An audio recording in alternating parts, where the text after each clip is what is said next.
atau Hawaliyah Arahab NIM 210322225 kelas MPGMIB Universitas Islam Maliki Malang dengan dosen pengampu Dr. Haja Samsu Susilawati MPD dengan narasumber saya nanti Lala Marwani SPDI. Penasaran kan? Tunggu saja selanjutnya di podcast saya. Terima kasih. Assalamualaikum Bu. Waalaikumsalam. Bagaimana kabar hari ini Bu? Alhamdulillah baik. Silakanlah perkenalkan dirinya Bu. Perkenalkan bagaimana nih maksudnya? Perkenalkan namanya, di mana pengalamannya, berapa anaknya, tempat tinggalnya di mana. Perkenalkan, nama saya Lala Marwani. Tempat tinggal saya di Jalan Kuala Namu Pasar 8. Saya mengajar di Miss Bidayatul Hidayah, tepatnya di Makmur. Saya sudah bersuami, suami saya satu, masih satu. Anak saya 2, perempuan 22. Nah, saya lama bekerja selama mengajar 8 tahun, lebih kurang ya. Dan pengalaman saya mengajar berpindah-pindah tempat. Saya pernah ngajar di SD Muhammadiyah, Diknas, Tanjung Merawa. Saya juga pernah mengajar di Nurul Huda, Batang Kuis, Tanjung Merawa. Dan ini sekarang saya mengajar di Miss Bidayatul Hidayah. Saya mengajar di kelas 4 SD. Begitu. Ada lagi yang ingin ditanyakan? Ya, makasih Bu. Oke. Hari ini saya ada tugas kuliah Ya. yang tentang mewawancarai guru, yang judul temanya itu peran guru aktif yang ada di sekolah itu. Mengapa memutus untuk menjadi guru? Oh, saya memutuskan jadi guru. Sebenarnya jadi guru itu bukan cita-cita saya sih sebenarnya. Sebenarnya saya itu kuliah tak tahu apa yang saya tuju gitu awalnya gitu kan. Yang penting saya kuliah aja, saya mendapatkan sarjana, sudah, setelah itu sudah ingin memperbaiki taraf hidup aja gitu. Nah, dengan berjalannya waktu, sembari saya kuliah, sembari saya mengajar, ternyata saya pertama kali mengajar tuh di TK. Nah, saya lihat tuh anak-anak itu lucu, imut-imut gitu. Dan kita pun kalau marah, mereka itu dengan kenakalan sendiri gitu. Dan lambat laun saya suka dengan itu gitu. Dan sampai sekarang alhamdulillah, kalau ditanya kenapa suka jadi guru, karena memang saya suka gitu, karena saya memang cinta dengan pekerjaan itu gitu. Dan saya memang enjoy dengan pekerjaan itu. Dan alhamdulillah sampai sekarang pun itu bisa dibawa untuk keluarga saya, rumah tangga saya, serta anak-anak saya dan keluarga saya gitu. Nah itu. Mengapa seorang guru itu dituntut untuk menjadi guru yang kreatif dan inovatif, Bu? Bagaimana untuk Ibu? Ya jelas sih kalau guru itu dituntut menjadi kreatif. Nggak ada loh seorang guru itu nggak kreatif. Kalau seorang guru tidak kreatif, macam mana anak-anaknya gitu kan? Nah di sini kenapa harus kreatif? Yang pertama itu guru itu memang harus kreatif untuk menemukan model-model pembelajaran. Nah di mana setiap kalau kita mengajar itu kita harus memakai model pembelajaran agar anak tersebut dianya bisa lebih enak, lebih enjoy, lebih nyaman di dalam kelas gitu. Nah kalau seorang guru tidak memakai model pembelajaran, bagaimana anak-anak itu akan belajar dengan baik, dengan nyaman gitu.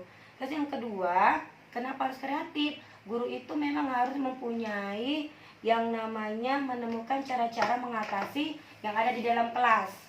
Contoh, kalau seorang guru itu kalau ada terjadi sesuatu dengan anak didiknya di dalam kelas, nah bagaimana cara guru itu mengatasinya gitu. Nah guru harus menemukan cara-cara itu. Dengan apa? Ya memang harus kreatif, bisa menemukan model pembelajaran. Yang kedua harus menemukan bagaimana cara menyelesaikan masalah di dalam kelas. Kemudian yang ketiga apa? Menjadikan siswa itu berprestasi dalam akademik dan non akademik. Nah kebanyakan guru tersebut gitu dia hanya memandang akademiknya saja. Nah, non akademik itu tidak dipandang dengan guru menghadapi siswanya gitu kan. Nah, kalau seorang guru itu hanya berprinsip kepada akademiknya saja, kepintaran dia. Nah, padahal ada sih anak-anak yang dia bernonjol di non akademiknya gitu.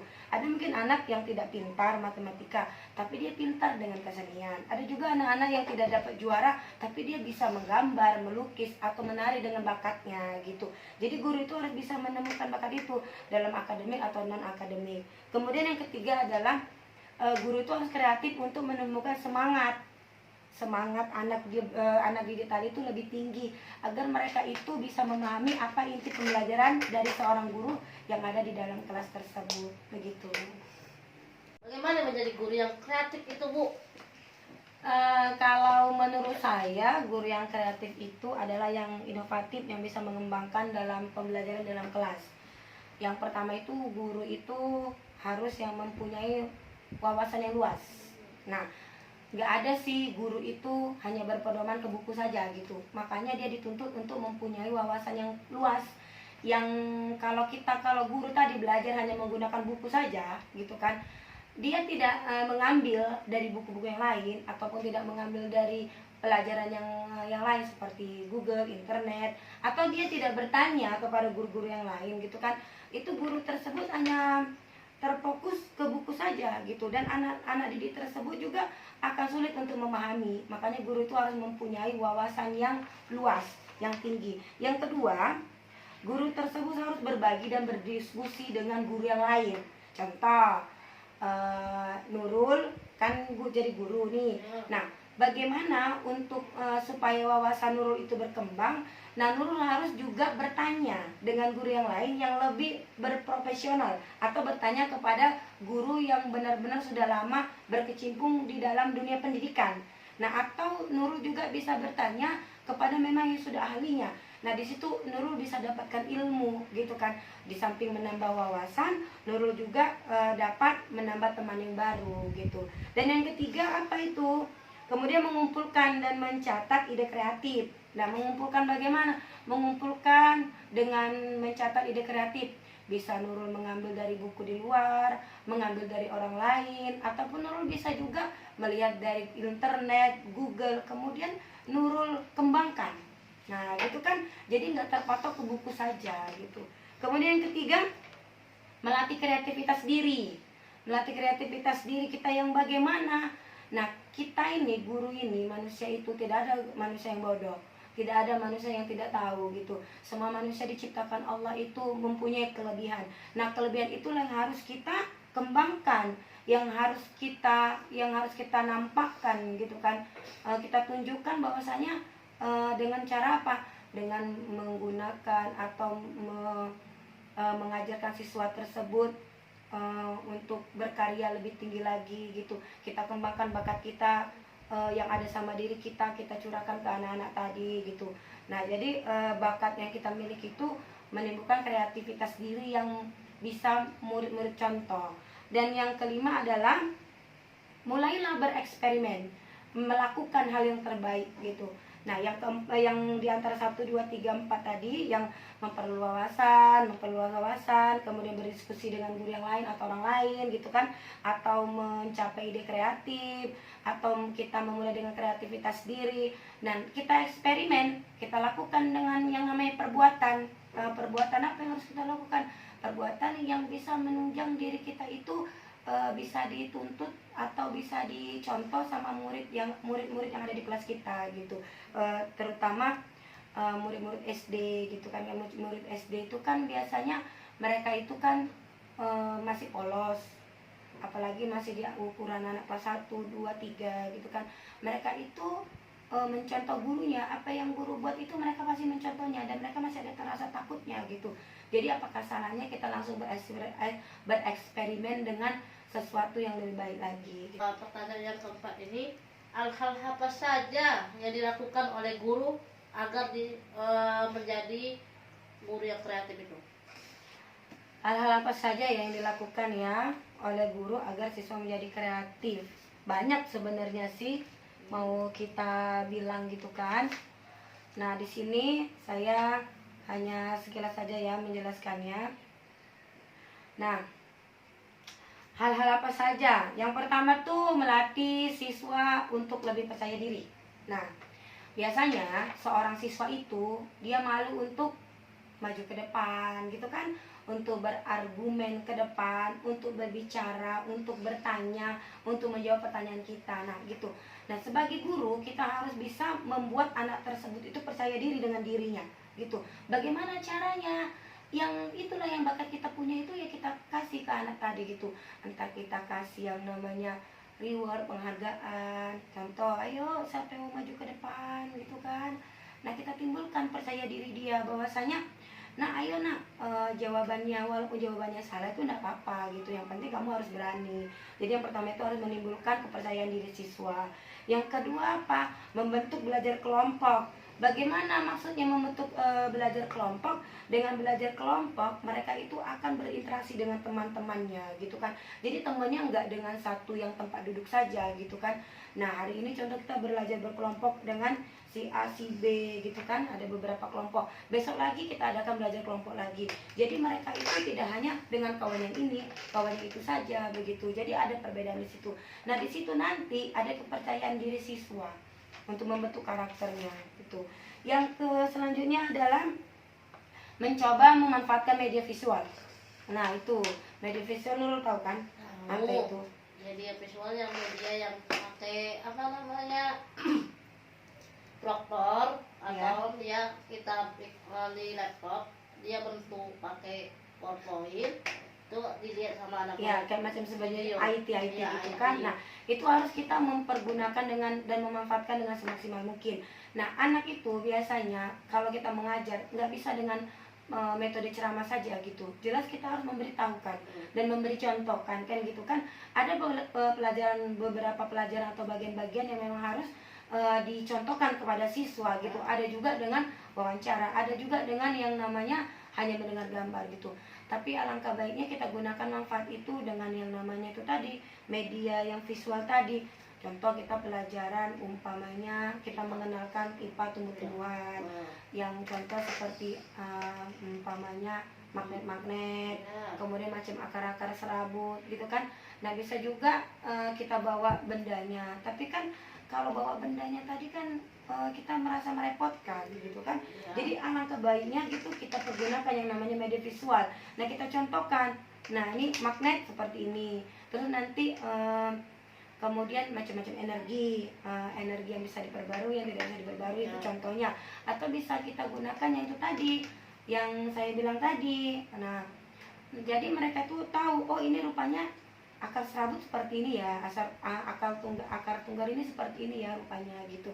Jadi mereka tuh bisa membedakan mana yang ini mana itu kayak gitu kan, lebih jelas lagi. Dan dengan adanya seperti itu mereka juga lebih aktif, lebih enak belajarnya dan lebih nyaman gitu. Oke, kemudian selanjutnya adalah membentuk yang namanya seperti wawancara. Nah, ini seperti kita gini gitu, gini kan, anak-anak itu memang banyak yang bilang susah lah Bu, masih kecil wawancara gitu. Wawancara itu tidak hanya menonton saja gitu, dengan rileks, dengan santai juga kita bisa mengadakan wawancara sama anak murid kita. Kita panggil anak tadi, kita ajakin cakap mereka gitu kan. Nah ibaratnya dari hati ke hati. Jadi merasa bahwasanya anak tadi itu diperdulikan oleh gurunya, dan kita tuh ada juga keterikatan kepada muridnya gitu. Nggak perlu harus yang fokus sekali gitu kan. Kita panggil, ditanya kenapa kamu tadi terlambat, ya ceritalah kenapa. Nah, itu adalah satu bisa diwawancara kepada mereka gitu.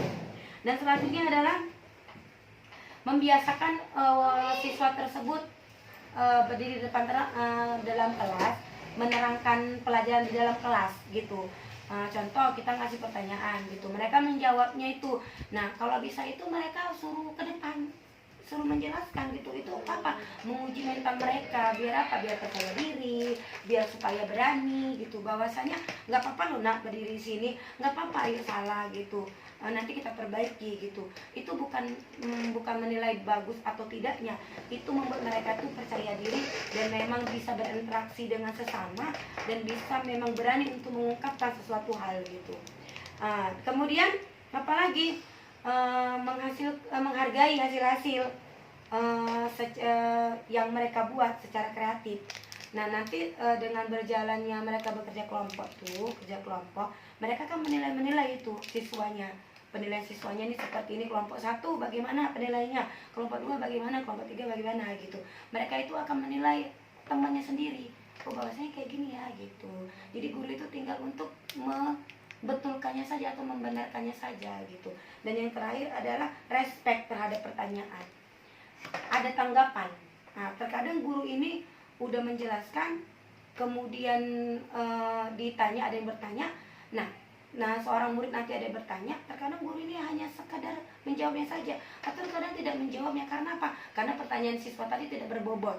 Nah, itu sebenarnya tidak boleh. Harus ada respon, harus ada tanggapan gitu. Jadi murid tadi itu merasa dihargai. Iya, dihargai, mereka senang. Walaupun mungkin jawabannya tadi tuh mereka tuh tidak mengerti dan tidak paham gitu. Karena yang mereka tuntut itu bukan seperti itu. Yang mereka tuntut itu bahwasanya, guruku ini rupanya sayang ya denganku gitu. Dan dia pasti akan bangkit. Iya, benar sekali. Itu dia. Mungkin hanya itu saja jawabannya. Untuk pertanyaan selanjutnya, Bu, ada pertanyaan tentang bagaimana cara meningkatkan kreativitas peserta didik di dalam kelas. Kalau meningkatkan peserta didik itu banyak sebenarnya ya. Makanya Kata kreativitasnya mana? Iya, guru kreatif itu sebenarnya harus mempunyai ide-ide supaya anak tersebut mempunyai keahlian atau kreativitas gitu. Di antaranya itu guru itu di dalam kelas itu bukan hanya menonton saja, bukan hanya belajar dan belajar gitu. Guru itu yang pertama harus mengadakan suatu permainan yang mendidik. Permainan dalam kelas bukan berarti harus bermain saja, tidak gitu kan.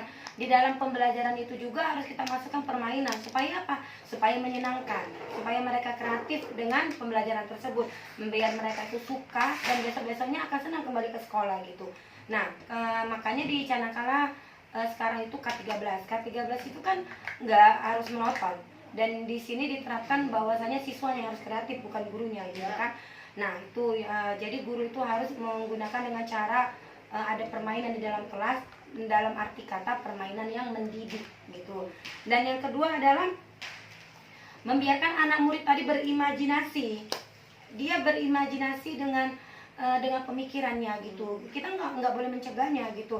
Contoh terkadang anak didik tadi ada dia terucap kata-katanya umi, bu atau ibu guru. Kalau ini kita membahas soal yang namanya energi nih, contohnya energi matahari gitu. Dia berspekulasi gini, umi matahari itu banyak kan umi kan. Nanti kalau aku di sini dia di sana. Kalau di sana nanti aku di sana dia ada juga. Berarti matahari banyak kan umi gitu. Nah guru tadi itu enggak boleh mengkatnya gitu bahwasanya oh enggak, kamu salah, jangan seperti itu gitu. Nah dia berimajinasi itu dengan pemikiran dia sendiri. Nah kita letakkan imajinasi dia itu dengan cara gurunya tersebut. Nah makanya di sini dituntut guru itu harus berkreatif untuk menjelaskan kepada muridnya, kenapa ya matahari, kenapa bisa kamu ada di sana, matahari di sana, ibu di sini, matahari di sini. Nah temanmu di sana juga ada matahari gitu. Itulah guru dituntut harus kreatif untuk menjelaskannya. Kemudian apalagi menimbulkan minat dan bakat anak tersebut. Nah guru kreatif itu harus bisa membangkitkan minat anak didik tersebut. Bagaimana cara umi? Nah gurunya juga yang harus kreatif terlebih dahulu dengan memancing minat mereka gitu, dengan memberikan yang namanya penekanan-penekanan bahwasanya ayo nak, kamu punya bakat yang banyak gitu. Ayo menimbulkan percaya diri dia gitu. Tumbuhkan minat dia. Apa minatnya? Nah, ada anak yang dianya suka belajar saja, tapi ada anak yang juga dia suka bermain gitu. Makanya di sini yang tadi yang saya pembahasan yang pertama tadi bahwasanya harus ada permainan di dalam kelas. Itu untuk apa? Bukan untuk nanti ada murid yang dia mau belajar aja, ada murid yang tidak. Nah, adanya kita permainan tersebut, nah anak yang suka bermain tadi bisa juga belajar ikut dengan kita gitu kan. Bukan yang pintar saja yang belajar, anak yang suka bermain juga belajar dengan kita. Itulah tadi adanya permainan dalam belajar. Kemudian apalagi umi? Memberikan kebebasan untuk mereka bereksperimen, memberikan mereka itu untuk apa? Melakukan sesuatu yang mereka bisa. Nggak usah dicegah, biarkan aja mereka melakukan yang mereka bisa, bereksperimen, membuktikan bahwasanya anak-anak walaupun seperti ini mereka bisa melakukan yang terbaik gitu. Nah, ya mungkin itu aja. Kira-kira Nurul ada tidak tambahan Nurul gitu? Yang Kalau umpamanya saya kan dalam kelas. contohkan saja ya Bu. Kalau misalnya yang tadi Ibu bilang murid itu harus guru itu harus membuat permainan. Jadi misalnya kalau yang membuat permainan itu seperti kartu, ya kan? Kartu. Misalnya ini kelas 2 ya Bu. Permainan seperti kartu. Misalnya dia mengenal huruf. Bagaimana caranya untuk murid itu apa ya kan berkreatif ya, makanya guru bikin kartu itu buat semenarik mungkin biar murid itu juga kreatif ya. Oh ini Itu kartu-kartu itu ya, isinya apa? kartu-kartu Gitu. itu seperti misal apa coba bikin huruf tapi dengan Umi kasih kertas origami, bikin dia bunga. Jadi di dalam huruf itu ada yang bikin bunga, ada yang bikin lingkaran, ada juga yang bikin apa. Ya, itu bisa apa juga. itu bisa juga Bu? Bisa, itulah kreatif guru tadi gitu, dengan cara ya bisa dengan kartu, bisa juga dengan teka-teki, kan bisa Ya. juga kan. Oh. Bisa juga macam-macam itu guru. Itulah makanya guru tuh harus kreatif dan inovatif gitu. Makanya kalau guru itu nggak kreatif itu anak pun tidak akan kreatif gitu. Atau kalau terakhir tuh yang terakhir adalah jangan memaksakan anak didik. Anak didik itu nggak bisa dipaksa gitu, tapi diberi yang namanya motivasi. Kalau mereka dipaksa terus menerus, mereka nanti tidak akan senang dengan itu gitu. Jangan memaksa mereka. Kalau kita berikan mereka itu yang namanya motivasi, kita berikan mereka itu semangat dan dorongan, mereka akan senang dengan sendirian dengan pelajaran itu. Oke? Dan selanjutnya bagaimana lah Bu itu guru yang inovatif dan kreatif, guru yang kreatif dan inovatif. Bagaimana konsep guru yang kreatif dan inovatif itu bagaimana menurut Ibu? Kalau menurut saya ya, yang selama ini saya pelajarin ya, guru yang kreatif dan inovatif itu adalah guru yang dapat membawa suasana yang menyenangkan dalam pembelajaran. Tentu, siswa itu tidak bosan. Nah, guru itu pandai untuk menangani siswa tadi itu. Terkadang kan gini, ada guru yang sebaik datang langsung belajar, padahal muridnya itu belum konsentrasi. Dari awal sampai pulang nggak ada yang namanya jeda untuk bermain, tidak ada yang namanya jeda untuk anak berkreatif untuk menyarankan sesuatu, kan gitu kan. Tidak ada anaknya bergerak dari tempat duduknya gitu. Itu adalah pembelajaran yang pasif gitu. Nah, kalau guru yang kreatif itu bagaimana caranya membuat pembelajaran tersebut di dalam kelas itu menyenangkan. Proses pembelajaran itu tidak monoton. Antara guru dan murid itu saling yang namanya berbagi. Murid berbagi cerita, guru juga berbagi cerita gitu. Pokoknya suasana itu menyenangkan lah. Kalau menurut saya seperti itu, Ibu. Oke, selanjutnya saya akan melanjutkan soalnya ya Bu. Apa saja strategi guru dalam pengajaran efektif di dalam kelas? Strategi guru itu bisa juga kita gunakan sekreatif kita gitu kan. Tapi di sini ada beberapa pembahasan bagaimana strategi guru supaya anak didik tersebut aktif. Yang pertama adalah menarik perhatian peserta didik. Menarik perhatian mereka supaya apa? Supaya mereka itu lebih konsen dengan kita gitu. Bagaimana caranya? Caranya yang pertama bisa kita di depan itu kita buat karakter kita yang lucu. Atau kita bisa buat yel-yel yang udah kita sepakati gitu kan sama murid-murid gitu kan. Contoh kalau mereka lagi ribut gitu, yel-yel apa? Nanti kalau Umi bilang 1, 2, 3, up, maka tadi mereka nanti diam itu. Atau kita kasih yang namanya tangan kita bergerak, tangan kita bergerak, atau nanti muka kita yang bergerak gitu kan. Itu memberikan perhatian, menarik perhatian peserta didik. Yang kedua adalah memberikan informasi kepada mereka apa sih tujuan belajar itu gitu. Tujuan kemari itu apa gitu. Kalau memang tujuannya kemari hanya untuk bermain gitu kan, hanya untuk cuma datang jajan terus pulang gitu ya, untuk apa gitu kan.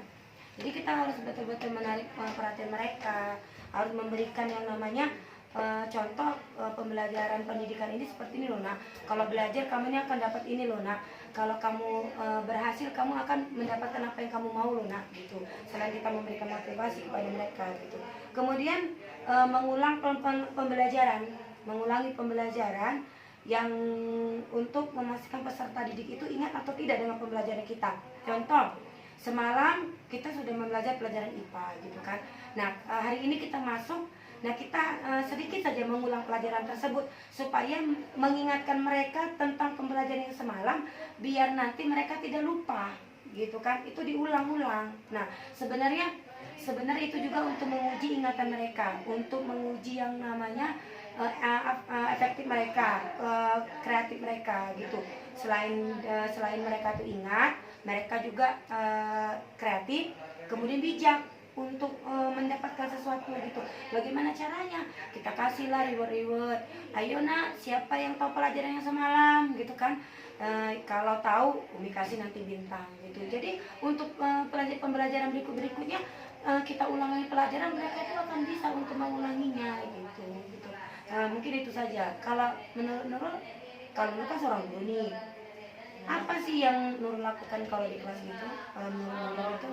Saya ya Bu, itu kayak kita ya bisa yang Ibu bilang tadi, memberikan stimulus, misalnya kita ingat terus gitu, misalnya kayak kita pancing kita mereka pancing gitu kan. Ya kita pancing, misalnya semalam pelajaran tentang ini akidah akhlak, misalnya pelajaran kita karena mereka kan ada lupa gitu kan, kita lapis pancing. atau cuma lapisan Umi, atau kita kasih pertanyaan Bu, itu kita strategi misalnya mau pulang itu kita sebelum mau pulang kita kasih pertanyaan, kenapa? Supaya dia mengingat, untuk pembelajaran berikutnya, mengingat selalu yang pelajaran yang tadi diapakannya. Misalnya tadi apa arti tentang tawadu, ya kan?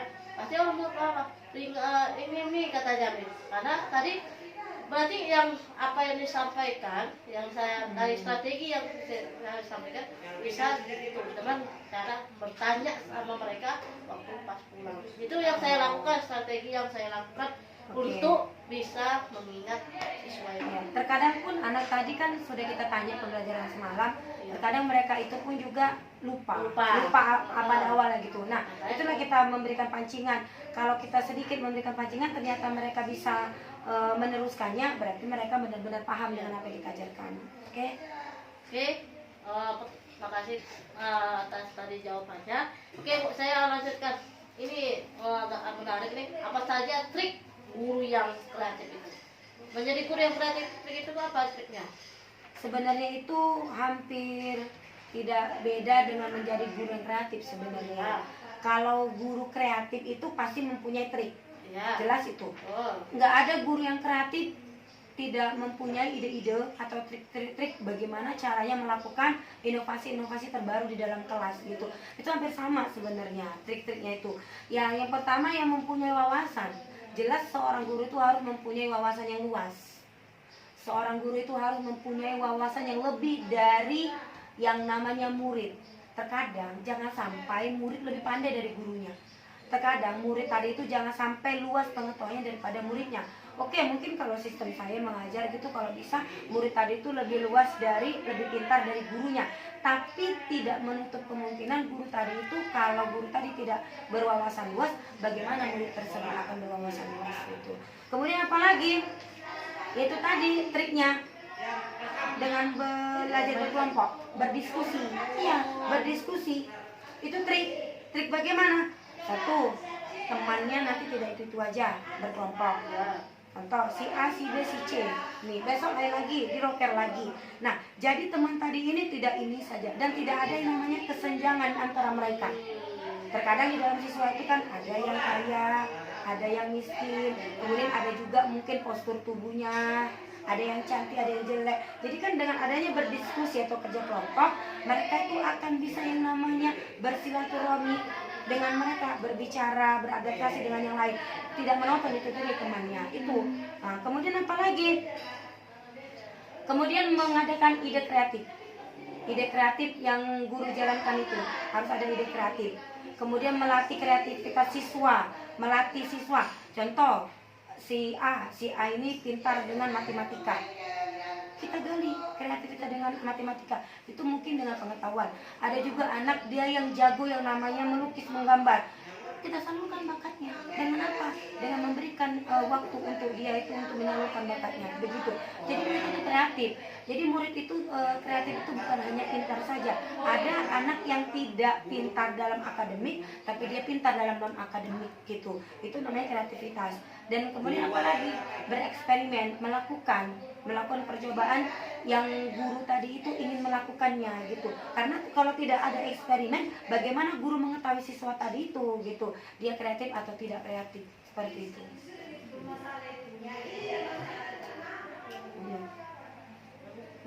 Nah, ini makasih tadi atas pertanyaan yang tadi jawabannya. Oke, Ya. Abang nanti. Oke, ada nih pertanyaan tentang bagaimana guru memotivasi siswa untuk aktif dan kreatif. Menurut Ibu? Kalau aktif ya, guru itu untuk memotivasi siswa supaya aktif dan kreatif.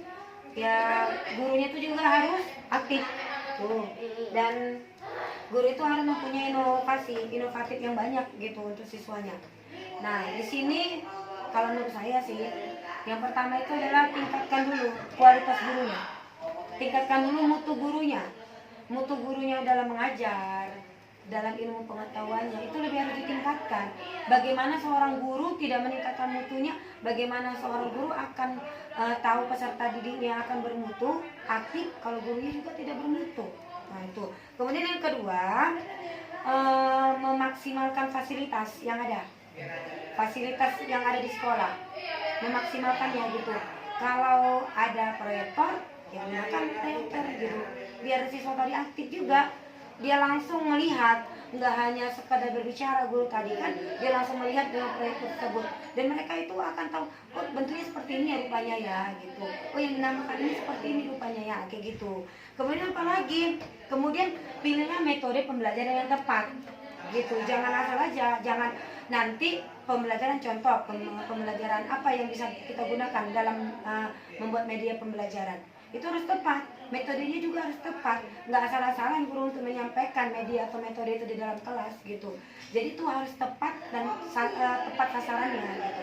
Kemudian selanjutnya memanfaatkan media belajar. Nah itu media belajar tadi apa saja biasanya kalau di sekolah? Kalau kalian macam IT contohnya seperti tadi kan saya bilang tadi. Kemudian apa lagi?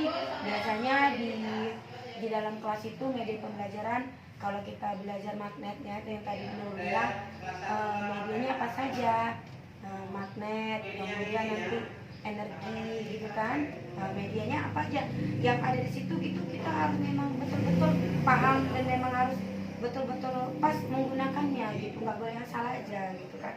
Kemudian apalagi ya setelah 1, 2, 3 dan 4 tadi kita sudah laksanakan, adakan yang namanya evaluasi pembelajaran gitu.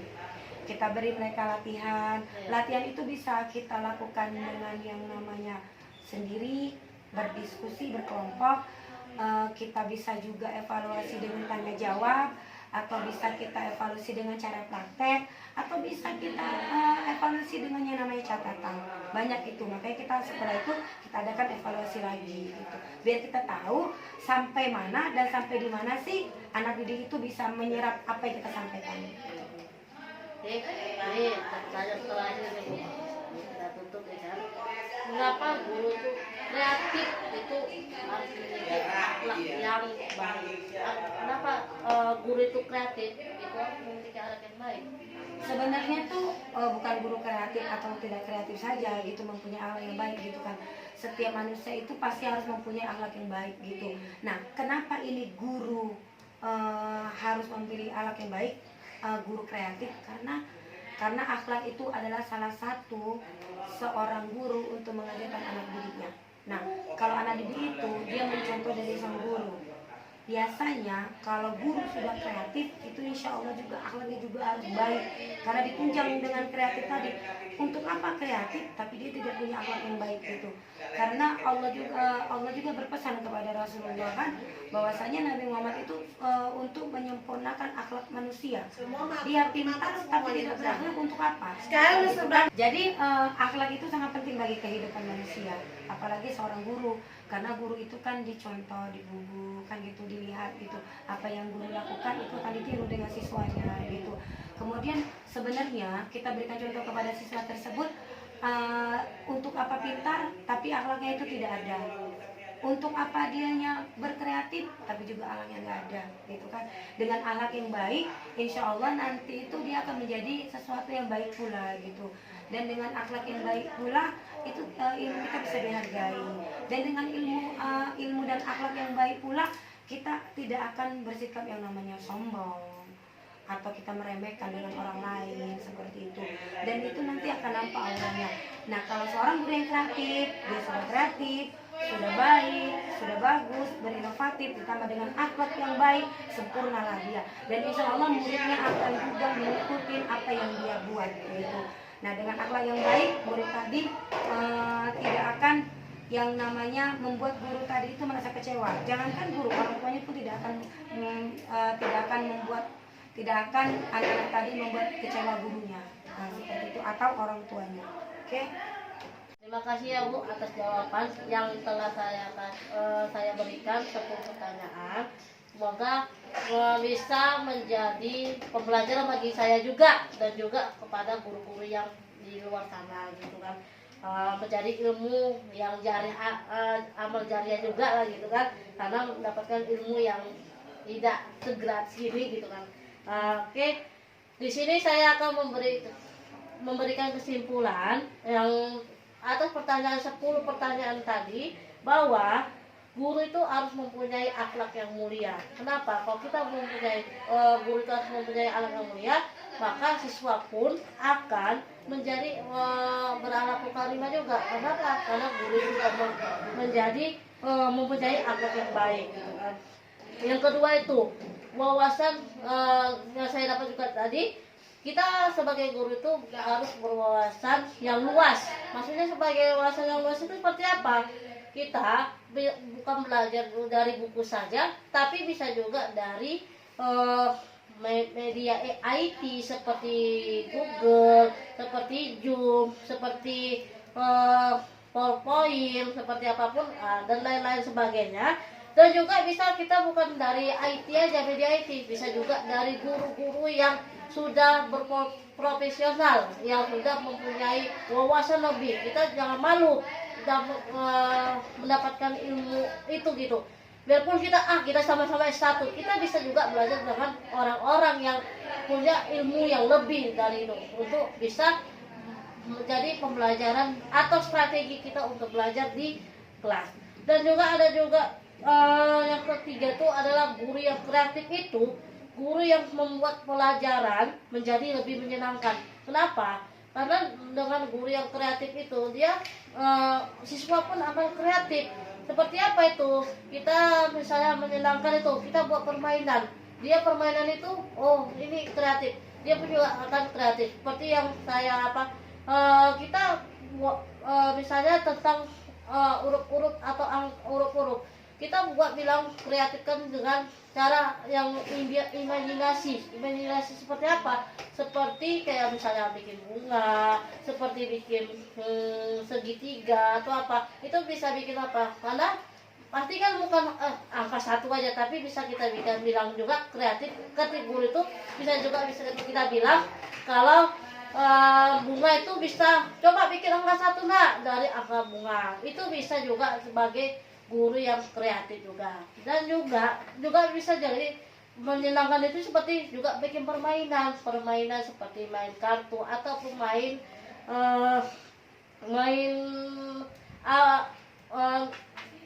pokoknya permainan yang bisa dia bikin menyenangkan gitu. Terima kasih terima kasih kalian.